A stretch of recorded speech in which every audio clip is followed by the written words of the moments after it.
I don't think you want to live in an amusement park, right? It's a nice place to visit. Living in an amusement park is a series of round and round and up and down. Now that may be life, but you don't want to live there. Not in that kind of a place. My daughter Brenda here is a daredevil. She loves roller coasters. I can read, when I was young, that's been a long time ago, but I liked roller coasters too. But then they were kind of just up and down. There were a few twists, but they were mostly way up and way down. You know, oftentimes built on the side of a hill, and you started out here on the top of the hill, and but now they're twisty and turny and upside downy even. You know, roller coaster. One time, my daughter twisted my arm. We were visiting Disneyland. Disney World, Disneyland. We were in California. And a friend took us to the park. And Brendy wanted to go on some kind of mountain. What was the name of that? What was it? Space Mountain. And it was something like a volcano. It went up and you got in that and you went down inside. I went on it with Brendy. And my friend who took us to the park went on. We got off, my friend and I, green. And Brendy got off saying, when can we go on again? David lived a life like that. David lived an up and down and twisty-turny kind of life. He did, despite the fact that he was a man after God's heart.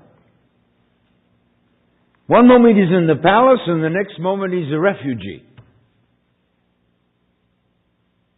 One moment he's singing and playing harp music for the king, and the next minute he's dodging a spear from the same king. It was up and down. And over and around. He left one city with his family there to go on a military mission, returned and found that the city had been captured and his family's gone. And he took a small group of men and brought everybody back. But life was a series of ups and downs and over and around. And this psalm that you've read this morning is no different.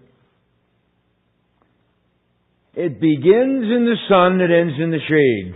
Well, not quite. There's a middle section toward the end. Shady.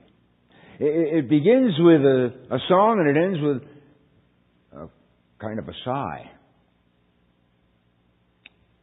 Great psalm. And not unlike life today. The Psalms, as we've said before, the Psalms are the experience book of a godly man, particularly in the Old Testament. The experience. It's the way he lived. But since it's not very different from the things that happen to us, especially in this up and down and twisty, curvy life we seem to live, it's very, very practical for us. Psalm 27. And it begins with a very high note. Those first 3 verses. The Davidic delight. What he liked. What was very, very positive. The Lord is my light and my... And it doesn't begin with saying, I've got a great life. I really like being what I have been, a shepherd. I really liked having been a king. He begins with an emphasis on the Lord, but it's very personal. The Lord is my light. The Lord is my salvation. Whom shall I fear? The Lord is the strength of my life, or the safeguard, or the safe place of this. There is a description of God here, but it's personalized in that David possesses it. So he's on this big high. The Lord is my light and my salvation. Very, very, very personal. Personal dealings with Him. And I've got proof of it. Look. When the wicked, even mine enemies and my foes, came upon me and eat up my flesh, they stumbled and fell. I am in a great position. I have a great God, and I have a great relationship to Him, and it functions in my life. Do you remember we talked in an earlier psalm about the fact that David often reflected on his Ebenezers? Hitherto has the Lord helped me. That word Ebenezer means a stone of help. And Samuel called it to mind, saying that there's a history of God's dealing with us. We need to look back at that history. And He's doing that again in this psalm. When the wicked, this is time past, when the wicked, even mine enemies and my foes came upon me, they stumbled and fell. I know this relationship works. I know living with God, trusting Him, works. I can stand on this mountaintop and shout to you, it works. It's happened in my life. The last part of those first 3 verses, though an host should encamp against me, my heart shall not fear. Though war should rise against me, in this will I be confident. I like it. I was checking it out the other day. The Apostle Paul uses that word 10 times in the book of Corinthians. Confident. Not always in the same way, but it seems to have been a favorite word of his, and 3 or 4 more times in other things that he has written. Confident. Trust. It's where I stand. To live confidently is to know something, to believe something, and to have it work. David has just said, this God who is my light on the path, this God who is my strength, has produced for me. I've had enemies, and He's taken care of that. I've had tensions, and I've had problems, and He's taken care of that. And so he said here, I will not fear. I'm confident about this. Where is your confidence? I hope you're not Julie Andrews. Now think about it a moment. One of the favorite pictures of many people, and it's a television program often, is The Sound of Music. And she claims she has confidence in confidence. And then she ends, I have confidence in me. I like Julie Andrews singing. And I find that a very positive kind of a program to watch. And Brendy is sort of a fan of that one too. So we watch that Sound of Music. But confidence in me? Paul says, no confidence in the flesh.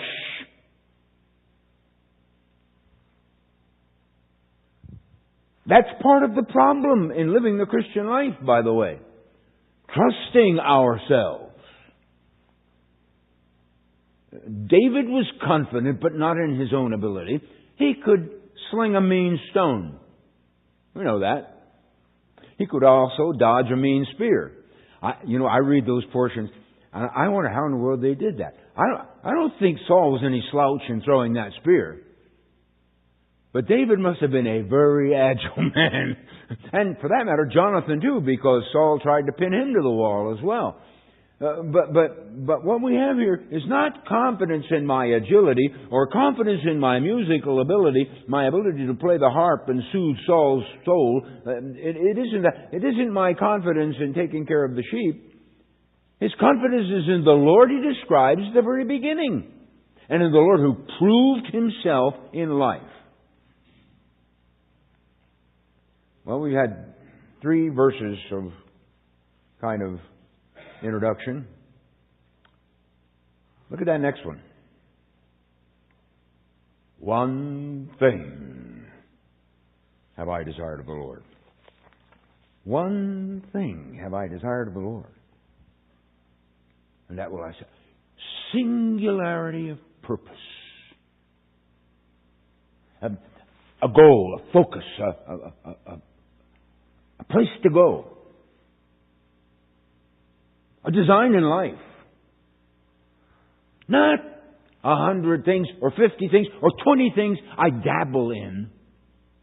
One thing. One consuming, all-consuming passion. Hey, passion's a good word. Don't get hung up with passion with what some people have done with the word. It didn't begin. It did not begin with the innuendo of what is so popular today in the education that some people are receiving in the areas of sex. No, it didn't begin with that. By the way, there is a thing called a passion flower. You don't grow them around here very often because they won't endure the winter. There's not much that did endure this winter, by the way. I lost a lot around the house, but okay, passion flower. It's a tropical kind of a flower, and it's a very complex kind of flower. It's kind of like a couple of flowers within a flower, one here and then there and there. As a matter of fact, that's where it got its name. It got its name, as we call it in English, it got its name from very religious Spanish conquerors who looked at that flower and said it has all the aspects of the symbols of the Passion of Christ. Interesting. There are the 3 nails in the parts of the pestle and so forth. They went through it even had the number of lashes that he received and so forth. So they called it the passion flower. And that was a very proper name, passion. In fact, the dictionary says the word is often spelled with a capital P because it refers to the death of Christ. It's a word that comes from a Latin word for sorrow. To sorrow. And by the way, the word patient comes from the same root. But passion, in Guatemala we call that passion fruit a granadilla. And a granadilla is, and it was called a granadilla because it looked like a little grenade, a little bomb. And you would cut it in half, or you just take the top off, and you'd kind of suck from that rather hard shell, thin but hard. You'd suck the seeds and the things that were around the seeds. The seeds were edible, and it was very refreshing. They call that thing by a different name in every country of the world, I guess. It's called chinola in the Dominican Republic. I have no idea where they got that. I understand granadilla because it looks like a little grenade. They call it by 1,000,001 different names. But it's passion fruit. Passion. Ardor is the word that we think of. Enthusiasm and ardor. One thing. One desire, one goal, one thing have I desired. What do you want in life? Yeah, the passion, that desire, that ardor, makes one very resolute, very fixed. And David said, "My heart is fixed, Lord, not fickle, fixed." It doesn't bounce back and forth like this. Now, you remember, we keep in mind as we read these things about David's life that there were the hilltop experiences, the mountaintop experiences, and then there were the others. David had some problems, and he had some sin problems. We know that. But part and parcel of having a heart after God was to respond in God's way to sin. And David was a contrite man. And he did deal with that. But this is still on the mountaintop. One thing have I desired after the Lord, and that will I seek after. What is it, David? That I may dwell in the house of the Lord. Oh, David, come on, you're no priest. There was no temple when David wrote this, but there was a tabernacle. The temple had to await Solomon. But there was a tabernacle. And there was a holy place, and there was a holy of holies. But David could have never gone into that holy of holies. He could not have gone into that place where the Ark of the Covenant was. Couldn't have been. That was a priestly thing, and only a high priestly thing. And David wasn't of that family. He was of the tribe of Judah, not the priestly tribe. What does he mean here? He certainly means that he wants to be where God is. Because the Holy of Holies was the symbol of the presence of God in Israel. I want to be with Him. I'm part of His family. I want to be where He is. I want to be close. David is saying, I don't just want God's telephone number. want His presence. I want to be with Him. And by the grace of God, because of what God has said about Himself, He is here. And not only is He here, the Spirit of God dwells in the believer. Okay, we can have that presence. We can enjoy the presence of God. In this economy, David is recognizing that the presence of God, symbolically and quite literally in the revelation of the Old Testament, was the Ark of the Covenant. He was there. David said, I want to be where He is. One thing, the central thing in my life, has to do with Him. I want to be in His pavilion, in His tent, in His tabernacle. I desire to the Lord, I will seek after that I may dwell in the house of the Lord all the days of my life. And I have a purpose in that. To behold the beauty of the Lord. Now, wouldn't that be a worship context? To behold the beauty of... He has already called Him my light, my salvation. The Old Testament is full of the phrase, the beauty of holiness.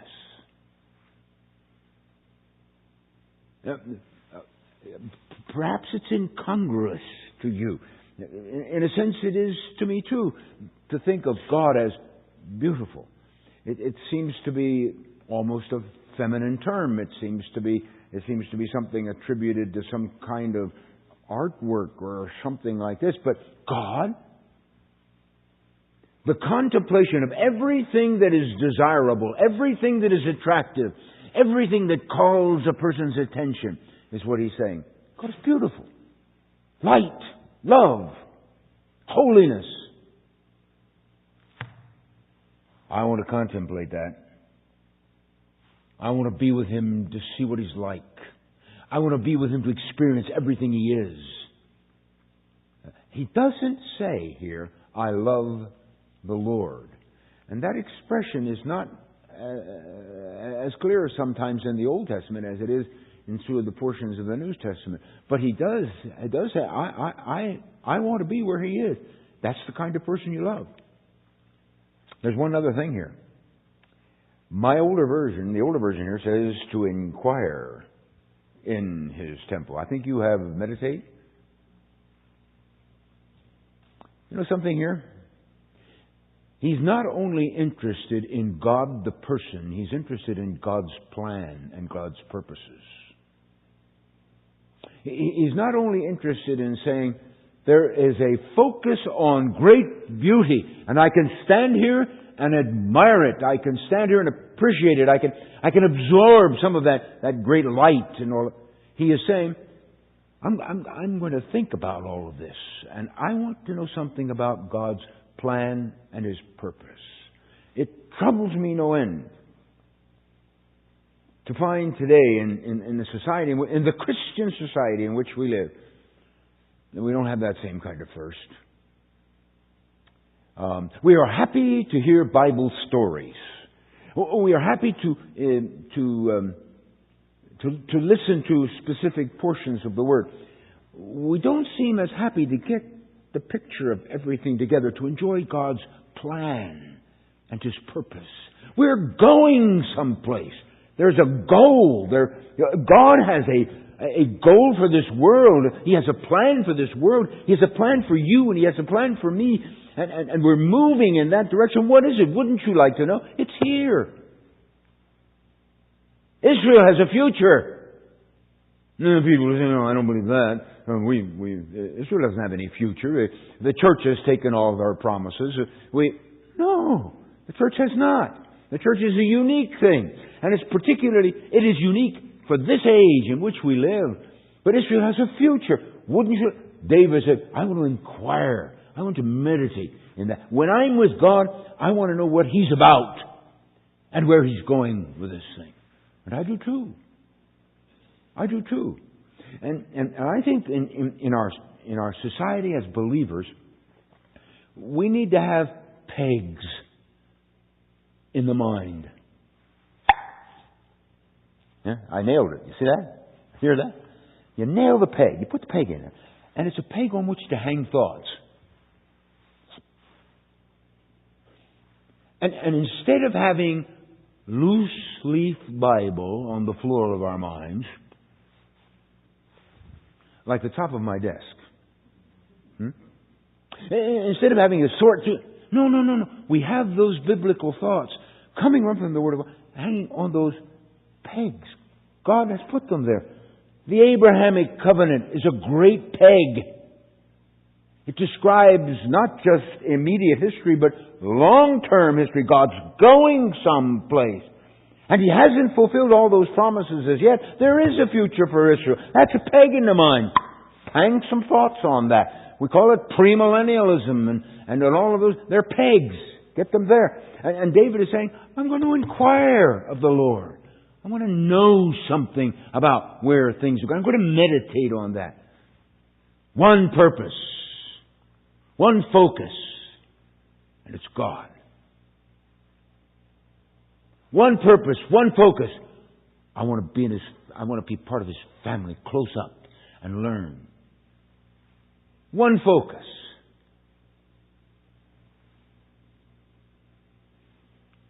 The kind of extravagant expenditure Mary made.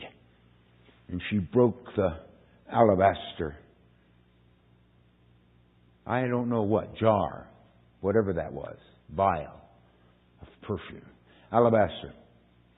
You know what the dictionary defines that as in part? Mexican onyx. So that we'll understand something of what it is, they call it onyx marble. But it's like onyx. It's beautiful. And how they formed that, how they packaged those things in those that.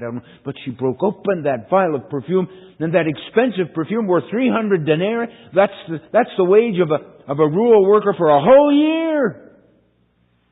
She poured it out on the Lord. It's a good thing, and it's special what she has done, and it was an extravagant investment. We read about Joshua. One thing. As for me and my house, it's the Lord. You may take the gods of Egypt, or you may take the gods of the Canaanites, but as for me and my house, one thing. Paul said who? One thing. And it isn't forgetting those things which are behind. That isn't the one thing. And looking forward to something else, that isn't the one thing.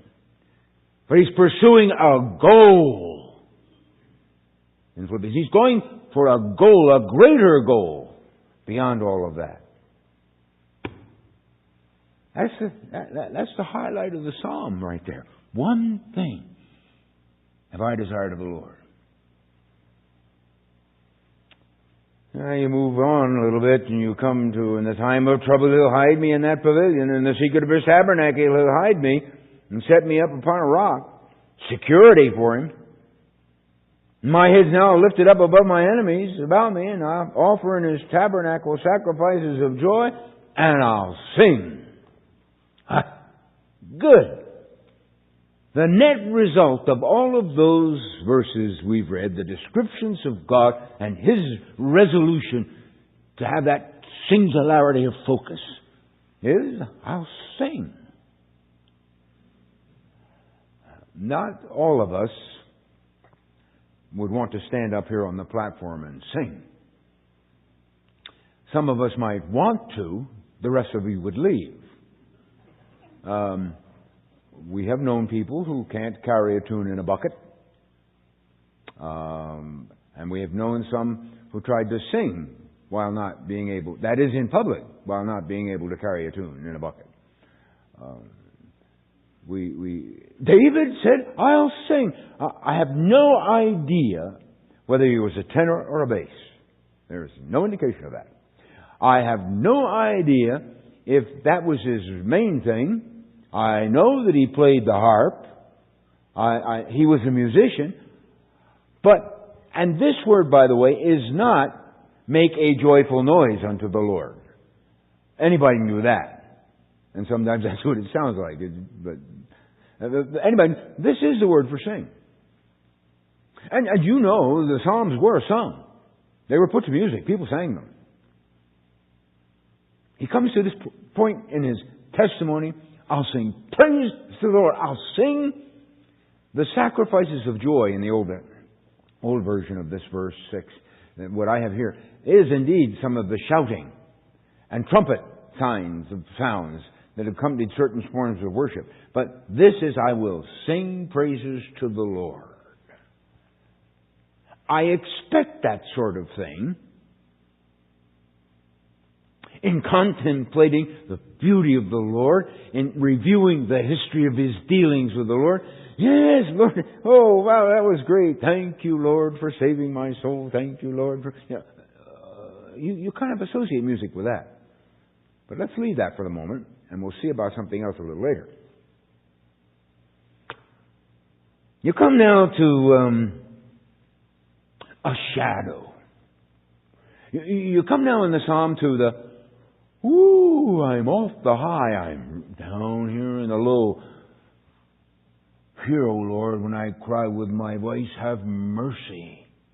Lord, have mercy. Lord, have mercy upon me. Now, that's not exactly the same tone as the first part of the psalm. The first part of the psalm is up to the top of the ride. It's thrilling, it's exhilarating, and he's there and he's enjoying.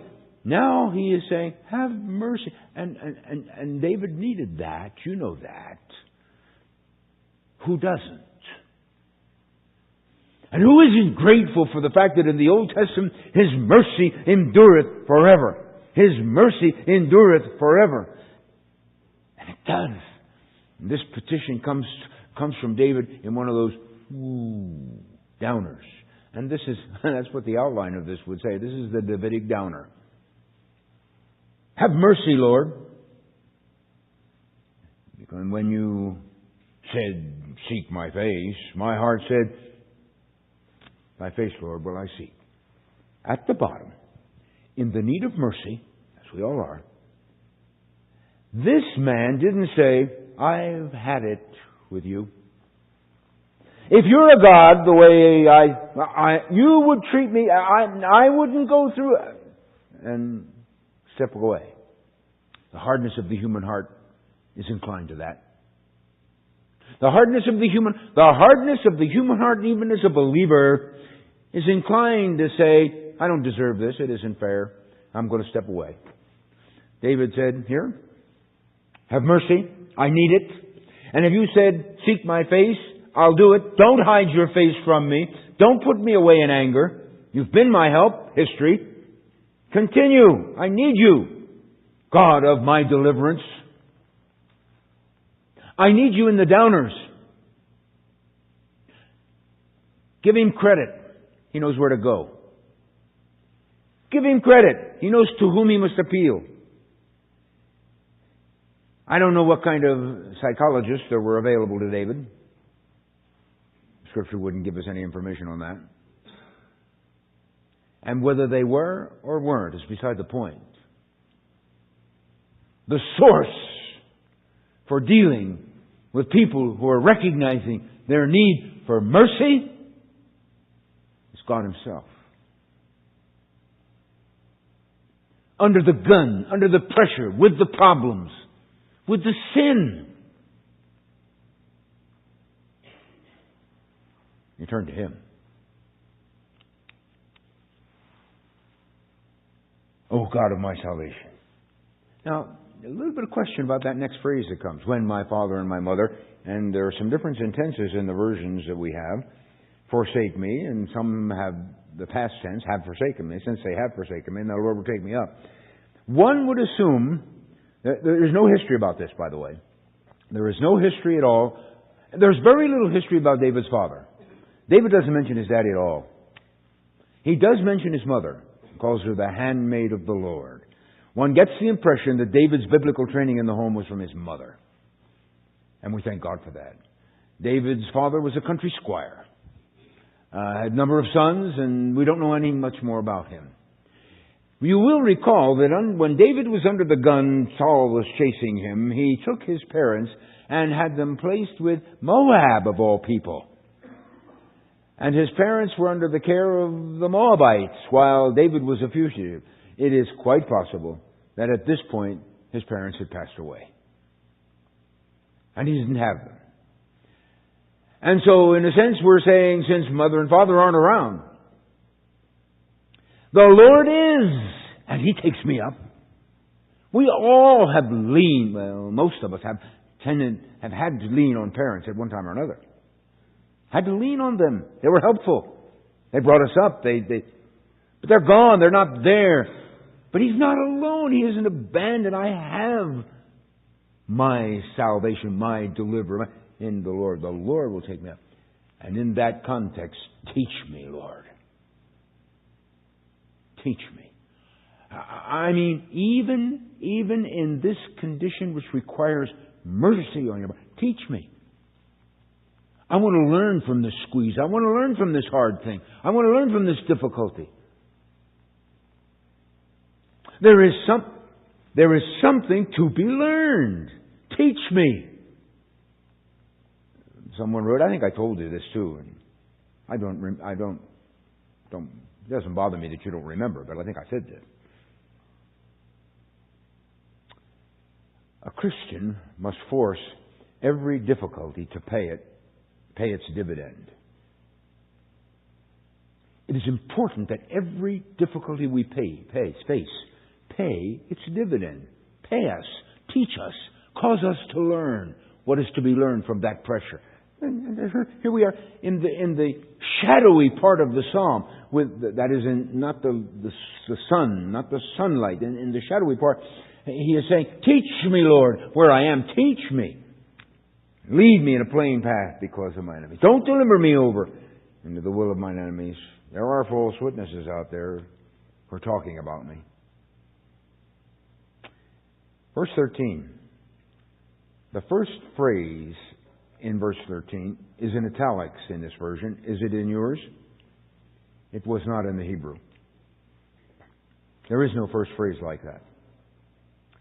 I had fainted makes great sense in the verse. It's just not in the Hebrew. The Hebrew is very abrupt here. And the Hebrew says, unless I had believed to see the goodness of the Lord in the land of the living. Oh! That's the idea. Unless I had believed. Can you imagine what it would be like? Can you imagine what my life would be like without God? Can you imagine what my life would be like without understanding who He is, what He's like? Can you imagine where I would go without Him? I mean, that's the idea. Hebrew can be very abrupt. So it doesn't have... Now, the people who have translated said, hey, but that doesn't sound right in English or some of the other language. So they added that, I had fainted. And it may clarify it, but the Hebrew is abrupt on purpose. Imagine! Wait on the Lord.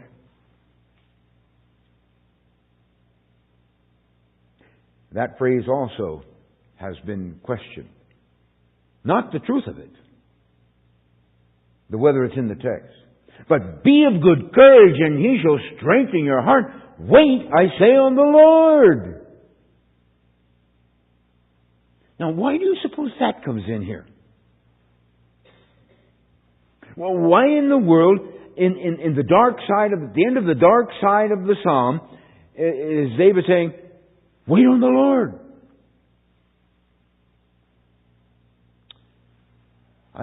I think he's recognizing who's in control of the situation. He's recognizing the condition of his heart. He's recognizing his need for mercy. He's recognizing all of those things. And he is not running ahead on some cockeyed course going this way and that way. He is waiting for his divine deliverer to move and to be his help. Don't run off thinking, I have confidence in confidence. I have confidence in me. Thank you, Julie. No. We have to recognize no trust in this limited ability we have sitting on our shoulders. Marvelous thing, the human brain. Marvelous thing it is. Very limited. And we have at our disposal an infinite God. Wait on Him. Wait on the Lord. Be of good courage. Wait on the over and over and over again. The whole matter of faith involves also wait. It's an integral part of it.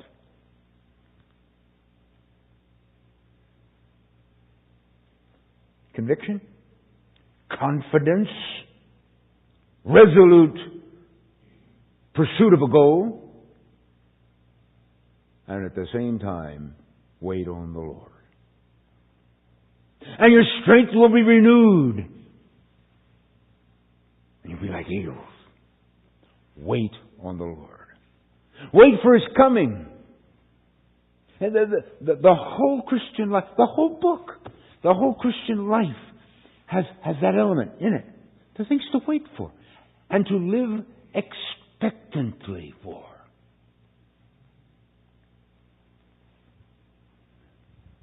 I look at the world today, and you do too, and I say, it's not worth it. Why are we hanging around? Why do we work so hard to live? Why do we take so many vitamins? I mean, what? To stay in this corrupt, rotten, misdirected, satanic influenced, WORLD. Oh, I take the vitamins. I don't remember how many, but every once in a while, glad he counts them, and the pills I'm taking, and good night, I don't need to eat. Just to keep this machine going. But the Scriptures are full of the anticipation of what God is doing and going to do. Full of it. And to live that way, that's what He's saying. Wait for the Lord. He's my light. He's my salvation. I love what He's done in my life. I'm miserable for the moment because I need His mercy, but it's there. Take advantage of it. Psalm 27. Do you have that kind of ardor, enthusiasm? We have passion for lots of things. Some of us are sports fanatics.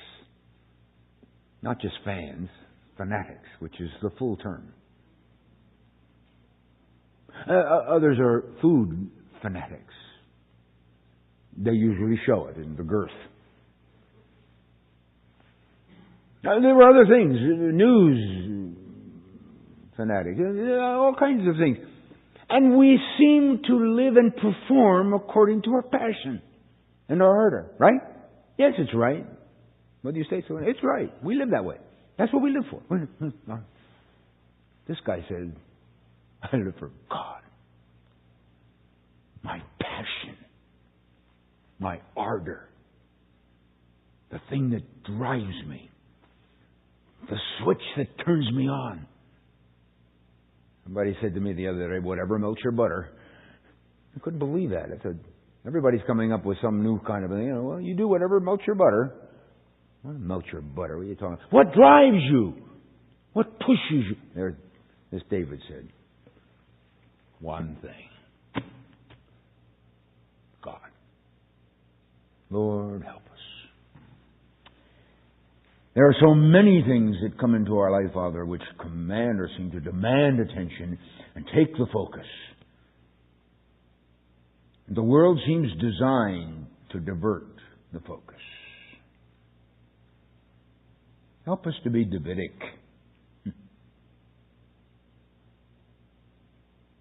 To know who you are, to not only know, but to appreciate the beauty of who you are. And